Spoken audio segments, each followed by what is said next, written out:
आता रात्रीचे 8 वाजले आहेत. आमचं दर्शन ऑलरेडी झालं आहे संध्याकाळी. तर इथे आम्हाला नॉनव्हेज ट्राय करायचं होतं मालवणी पद्धतीचं.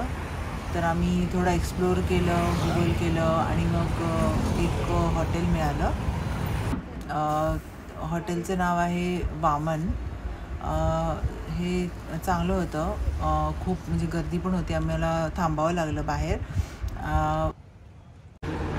आम्ही फिश ट्राय केलं, कोलंबी ट्राय केली आणि छान होतं, जेवण टेस्टी होतं. तर आम्ही जस्ट बिल भरताना त्यांच्या ओनरशी पण बोललो आणि नेमकी हे ओनर जे आहेत ते मालवणचेच निघाले, सेम गावातनंच आहेत.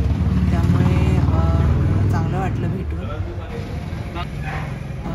हे जे हॉटेल आहे हे फार जुनं हॉटेल आहे. जवळजवळ आय थिंक 60 वर्ष झाली त्या हॉटेलला आणि फेमस आहे इकडचं. जेवण पण छान होतं. तर मग आणि मग फायनली आम्ही हे पान पण ट्राय केलं, गोड पान. आता आम्ही आमची नेक्स्ट जर्नी स्टार्ट केली आहे आणि डेस्टिनेशन आहे गोवा.